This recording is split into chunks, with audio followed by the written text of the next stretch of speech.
boleh.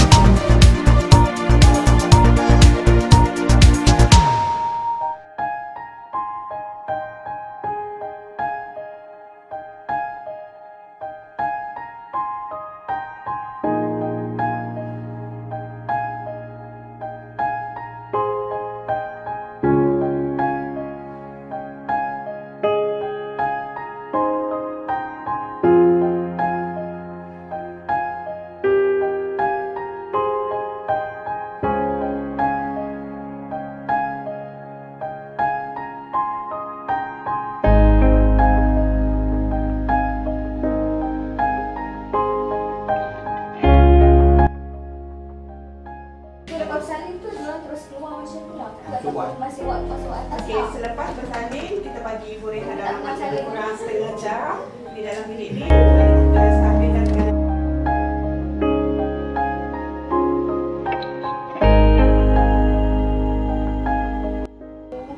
kita ada package delivery, cesarean dan macam mana kita nak kurangkan sakit semasa bersalin lah. Satu cara je lah. Kita ambil spesifik lah 999 kan. Okey, cesarean 4999 lah. Boleh naik lah? Boleh. Saya naik. Sebelah sana adalah staf pada dalam bilik bedah. Kita akan buat pertukaran di sini. Kita akan serang siapa sakit kepada staf dewan bedah. So dia akan masuk ke dalam bedah. Kita tak boleh benda pastikan saya serang. Di sini ruang untuk kita transfer. Ya, ada. Dan dia orang lagi di sini serah pada orang dia orang lagi. Kat sini Okey, staf pada luar dia hanya setakat ni saja lah. Staf pada dalam bilik bedah dia akan ambil dapat komen-komen yang sebenar. Sebab di sini kalau kita amalkan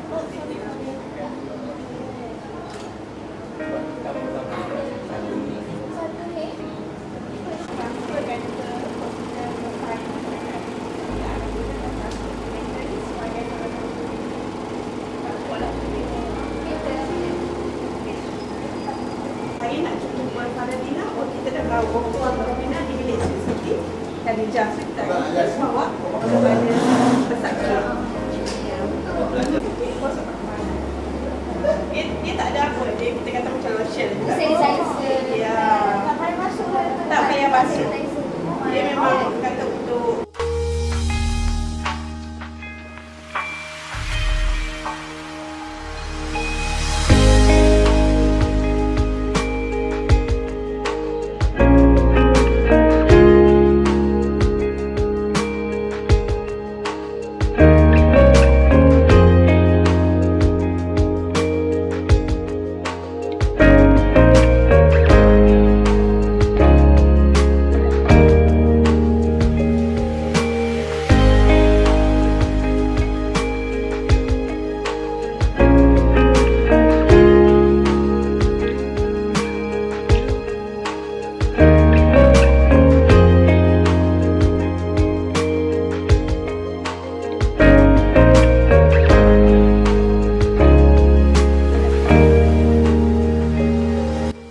Saya difahamkan Encik Muhammad merupakan regular customer ataupun customer tetap membawa isteri untuk bersalin dan ini merupakan anak yang keempat, betul ya? Anak yang keempat, insyaAllah. So, apa kata Encik Muhammad tentang Hospital Mahsuri ni? Hospital Mahsuri ni yang pertama yang sulung dulu ni beranak sini lah, bersalin sini, Caesar juga. Lepas tu yang kedua hospital yang keempat ni main sini balik lah. Kenapa berulang ke sini sehingga anak yang keempat ni?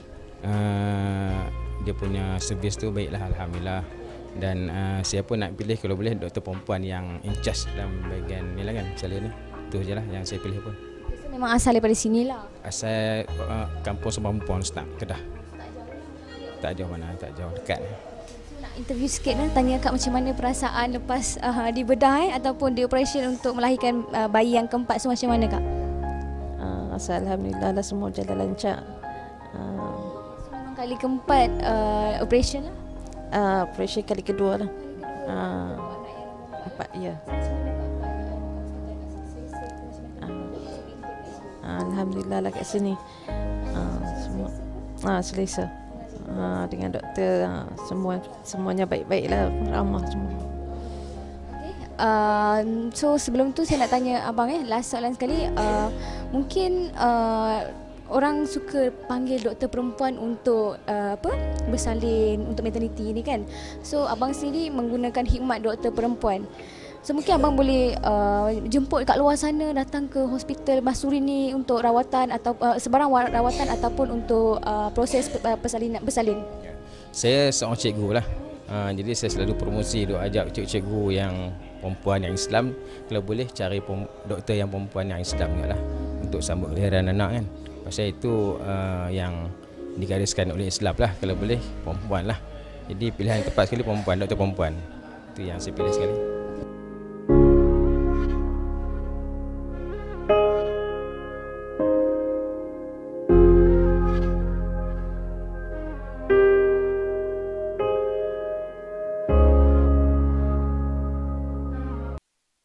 Sekarang anda sedang menonton TV LPK PM, di mana saya sedang berada tengah-tengah di antara dua orang doktor di Hospital Pusat Rawatan Masuri di Jitra Kedah. Betul Jitra Kedah. So firstly saya nak tanya Dr. Rohana. Dr. Rohana sudah menjalankan ataupun berada di Hospital Masuri ni berapa lama? Terima kasih kepada pihak TV online. Saya Dr. Rohana Ramli. Sebenarnya nak kata baru pun tak barulah join Pusat Rawatan Masuri ni semenjak 1 hari bulan Mei 2014 lah. Hampir setahun lah, lagi 1 bulan, tak sampai 1 bulan lah saya akan mencukupi setahun duduk sini. Tetapi dalam bidang perubatan ni dah lama lah, 15 tahun lebih lah saya dah berkecimpung dalam bidang perubatan ni. Kepakaran Dr. Rohana di hospital ni? Okay, saya sebagai pakar perbidanan dan sakit puan lah. Jadi maksudnya saya ni handle wanita sajalah pesakit saya, dan juga baby lah yang baru dilahirkan. Urusan daripada sebelum bersalin sehingga selepas hendak bersalin lah, macam tu? Ya, sebelum bersalin, waktu bersalin, selepas bersalin, menopause ataupun tak dapat zuriat lah. Maksudnya ada masalah tak dapat anak pun kita tangani juga masalah tu lah di sini. Okey, Dr. Abdul Rahman. Okey, yang saya difahamkan doktor merupakan doktor pakar bius. Jadi saya takut jarum. Okey, Dr. Abdul Rahman. So mungkin sentiasa bekerjasama dengan Dr. Rohana sebelum menjalankan sebarang pembedahan, betul tak? Ya, ya. Boleh ceritakan sikit kepakaran? Baik, terima kasih. Assalamualaikum warahmatullahi wabarakatuh. Mengucapkan terima kasihlah kepada TV online yang telah datang bersama-sama di Hospital Pusat Rawatan Masuri untuk mempromosikan hospital kami. Jadi secara ringkasnya, pakar bius ni saya telah berkecimpung dalam bidang perubatan lebih daripada 15 tahun seperti Dr. Rohana juga. Saya mendapat degree perubatan daripada Australia. Kemudian saya berkhidmat di Malaysia. Lebih daripada 10 hingga 15 tahun lah sekarang ni. Kemudian saya menceburi bidang anestesiologi lah ataupun bius ni semenjak tahun 2004. Saya masuk dalam bidang kepakaran selama 4 tahun lah untuk menjadi pakar ni sebelum diiktiraf sebagai pakar bius. Di Masuri ni seperti Dr. Rohana juga, kami telah bertugas lebih kurang hampir setahun lah sejak daripada 1 Mei 2014. Dan antara perkhidmatan yang kami berikan di Hospital Pusat Rawatan Masuri ini, selain daripada pembiusan, saya bagi juga pembiusan semasa bersalin. Contohnya memberi epidural semasa bersalin untuk melegakan kesakitan semasa bersalin. Dan juga membantu dalam pembiusan di Dewan Bedah seperti pembedahan bersalin dan juga pembedahan yang berkaitan dengan sakit puan. Contohnya pendarahan, pembuangan keguguran dan bermacam lagi lah. Tapi saya juga boleh berkhidmat memberikan pembiusan dalam bidang yang lain yang dikategorikan sebagai pembiusan am lah contohnya. Jadi dalam contohnya pembiusan Caesar kita ada 2 pilihan, sama ada pembiusan setempat iaitu kita bagi bius paruh badan Dan keduanya pembiasan am secara am, iaitu kita memberikan bius tidur pada pesakit supaya tidak merasa kesakitan lah. Itu antara perkhidmatan yang saya bagikan di Pusat Rawatan Masuri. Okey, Dr. Rohana, bagaimana perjalanan di Hospital Masuri ini sendiri setelah dalam setahun saya kira berada di hospital ini? Bagaimana Puan Rohana sendiri ataupun Dr. Rohana nampak perjalanan Hospital Masuri ini? Alhamdulillah saya nampak peningkatan pesakit yang datang ke Pusat Rawatan Masuri ni makin banyak lah. Kira macam bila kita start daripada bulan 5 atau lepas, bilangan pesakit tu nampaknya macam daripada bulan ke bulan kelahiran pun nampak makin bertambah. Mulanya macam waktu bulan pertama saya bertugas tu, jumlah kelahiran sebulan lebih kurang dalam 30 orang lah. Tapi daripada bulan Disember kalau tak silap ya, kita dah mencapai double, maksudnya dah 60 orang, dan alhamdulillah jumlah tu maintain lah sampai sekarang. Dan untuk hari ini saja pun kita dah ada 5 pembedahan, iaitu 5 bersalin kelahiran, 2 kelahiran biasa dan 3 kelahiran pembedahan lah. Dan kita pun baru habis pembedahan lah sekejap tadi. Okey, selain daripada mempunyai doktor-doktor pakar di sini, apa yang menarik tentang hospital ni, ataupun mungkin ada facilities yang perlu orang luar tahu yang tak tahu nak beritahu ni? Ya.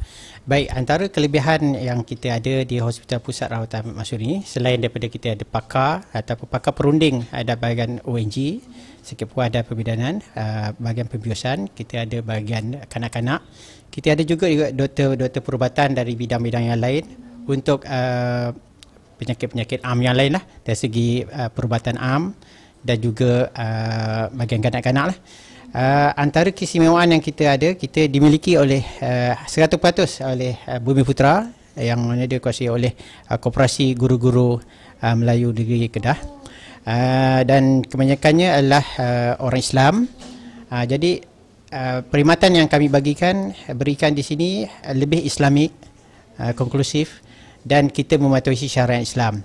Itu antara tema ataupun visi yang kita capaikan. Jadi kebanyakan ahli koperasi terdiri daripada guru-guru yang terlibat di negeri Kedah ni, dan alhamdulillah setakat ini kita juga mendapat sumbangan-sumbangan daripada masyarakat, daripada badan luar.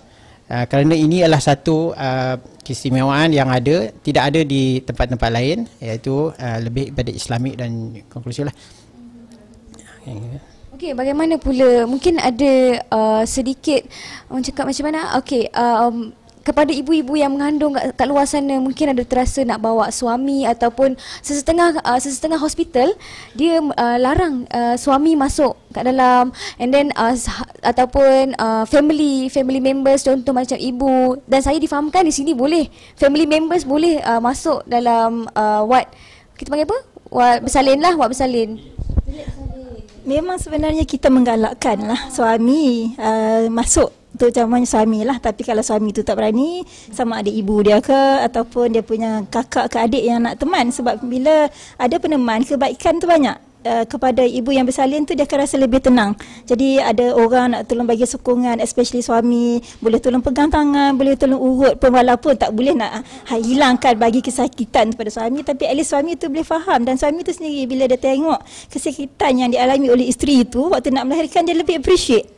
Jadi macam dia tahu betapa isteri dia berjuang untuk nak melahirkan anak dia, dia akan lebih appreciate. Lepas tu dia mungkin akan lagi rasa sayang kat isteri dia. Jadi saya rasa memang kita galakkan. Dan kalau pun kata waktu operation pun memang kita galakkan suami masuk untuk at least, mungkin jangan tengok waktu operation sebab kita takut suami pingsan, tapi bila baby tu keluar, kita nak suami tu rasa detik-detik kelahiran tu, dan suami boleh tengok apa yang doktor buat dekat baby dia ataupun isteri dia. Dan selepas baby keluar, jadi kita ajak suami keluar sekali lah. Memang itu pun memang kita galakkan, sebab kita nak suami tu rasa suasana tu. Dan satu lagi saya rasa keistimewaan Pusat Rawatan Masuri sebab kita punya doktor bersalin semua perempuan, dan yang saya rasa itulah yang dicari-cari oleh wanita-wanita di luar sana kalau dia nak bersalin kan. Sebab kalau saya sendiri pula, kalau saya nak bersalin, saya tak nak lah kalau boleh doktor lelaki, sebab benda tu kita punya private part kan. Jadi kita nak, kalau boleh kita nak doktor yang perempuan, doktor yang sama gender dengan kita kan. Jadi insyaAllah kita kat sini memang saya, dan saya punya penolong lah. Sebab saya kat sini pakar sakit perempuan ni seorang. Saya ada Dr. Nur Haida untuk tolong saya waktu kelahiran. Kalau macam kadang-kadang sibuk ke, dia pun walaupun dia doktor biasa tetapi dia memang senior di bahagian sakit perempuan, cuma dia tak ada kepakaran procedure kepakaran sajalah. Ini saya kira sangat unik dan bagus kerana bukan saja suami boleh masuk ke dewan bersalin, tetapi family yang terdekat contohnya seperti ibu, kakak ataupun sebagainya boleh masuk untuk teman si pesakit lah. So siapa yang boleh terangkan saya dengan harga ataupun costing untuk datang ke hospital ni contoh? Antara yang biasa yang kita charge mengikut daripada adline yang telah kita war-warkan lah. Biasa konsultasi yang kita biasa berikan antara RM50 hingga ke RM220 untuk bergantung kepada kerumitan dan juga betapa besarnya lah konsultasinya, berapa panjangnya lah. Kemudian dari segi kos untuk bersalin sebagaimana yang kita ada dalam iklan, bermula daripada 1999 untuk sharing bedroom lah, untuk bersalin normal lah, tidak termasuk ubatan-ubatan yang lain dan juga nursery. Tapi untuk yang bersalin secara operation, harganya bermula daripada RM4,999. Itu untuk sharing rooms. Mungkin ada kad ke ataupun something yang boleh membantu mereka? Ya, ada. Selain daripada itu, kita bagi yang lain yang kita ada ialah package epidural juga, iaitu epidural ialah untuk ubat tahan sakit semasa proses bersalin, yang mana yang kita ketahui sakit bersalin ni teramat sangat bagi mereka yang telah bersalin. Cara untuk melakukan berbagai cara, tapi yang terbukti yang boleh mengurangkan kesakitan yang masa bersalin ialah dengan kaedah epidural, iaitu dengan memasukkan ubat ke dalam tulang belakang, dan juga tiup itu ataupun ubat itu akan berturutan sehinggalah bayi lahir. Jadi package yang kita ada ialah sebanyak RM500 untuk cas anestesia, cas bius dan juga bilik bersalin. Okey, saya ada satu soalan terakhir. Okey, sekarang ni kita tengok banyak ubat-ubatan ataupun yang tidak diiktiraf oleh kerajaan kesihatan Malaysia. So apa kata doktor sendiri sebagai seorang doktor? Okey, saya rasa ubat-ubatan yang tak diiktiraf tu kita memang tak nasihatkan untuk pesakit-pesakit ambil sembarangan lah, sebab kita tak tahu dia punya kandungan dalam tu. Sebab kadang-kadang setengah kandungan tu dia boleh memudaratkan. Sebab kalau kita tengok label-label ubat-ubatan yang di luar daripada kawalan Kementerian Kesihatan ni, kita nampak satu ubat yang boleh mengubati banyak penyakit. Macam satu ubat 20 jenis penyakit, ABC bilang sampai apa-apa penyakit saja kan. Tetapi macam nampak macam meragukan juga kan. Kalau compare dengan hospital ni, satu penyakit contoh macam darah tinggi sampai 4-5 jenis ubat kan. Jadi memang satu benda yang agak berlainan kan. Jadi kita tak tahu kandungan dia macam mana, cara proses macam mana, dosingnya macam mana. Sedangkan kita tahu kan kalau penyakit darah tinggi, kalau ubat dia dos dia terlebih, dia akan jadi terlalu rendah darah dia. Ataupun kalau kencing manis, kalau kita ambil dos tak betul pun dia akan boleh jadi macam tu. Jadi kalau ubat-ubat yang di luar ni kita takut, kita risau kesan-kesan sampingan tu lebih banyak daripada dia punya orang kata kesan untuk nak mengubati penyakit tu. Kita takut yang paling common untuk dapat kesan sampingan tu, kita takut sampai merosakkan buah pinggang, kadang kandungan steroid yang banyak boleh merosakkan hati, jantung dan sebagainya lah. Jadi saya memang tak nasihat kalau untuk ambil. Jadi kalau nak ambil pun kena tengok yang ada label kelulusan Kementerian Kesihatan Malaysia. Jadi yang tu memang dah diperiksa kan. Jadi kalau yang tak ada label tu saya memang tak nasihatkan lah. Walaupun dia berkata yang tu herba, tapi memang bukan herba semuanya baik kan. Jadi kita nak kena tahu dia punya dos, dia punya kandungan herba tu apa. So mungkin doktor mungkin ada nasihat sikit kepada pengguna kat luar sana yang suka sangat beli produk ataupun barangan yang tak ada cop daripada KKM atau sebagainya. Jadi nasihat saya kepada pengguna-pengguna yang menggunakan ubat-ubat yang di luar kawalan Kementerian Kesihatan Malaysia, pastikan dulu dia ada COP daripada Kementerian Kesihatan Malaysia dan disahkan oleh KKM, dan pastikan kebanyakan yang ubat-ubat itu kadang-kadang dia daripada negara luar. Kebanyakan daripada negara China, daripada Korea, yang kita tak tahu kandungannya dari segi halal haramnya satu, dan keduanya dari segi kandungan toksiknya yang banyak itulah. Jadi kalau boleh elakkan mengambil ubat-ubatan daripada luar. Boleh tanya kepada farmasi-farmasi yang berdekatan lah. Mereka lebih arif, lebih pandai lagi lah tentang ubat-ubatan tu. Kalau kurang pasti juga boleh bertanya dengan doktor. Kita ada panel doktor yang sepanjang masa di Hospital Pusat Rawatan Mahsuri ini yang boleh memberi penerangan dan juga penjelasan lah lebih detail pada masalah ni. Ya. So kepada anda yang masih tercari-cari di mana hospital bersalin untuk isteri ataupun sahabat, family anda sendiri, bolehlah terus ke Hospital Pusat Rawatan Mahsuri yang berada di Bandar Darul Aman. Yes. Di Kedah Darul Aman. Okey, Bandar Darul Aman Jitra Kedah. Okey.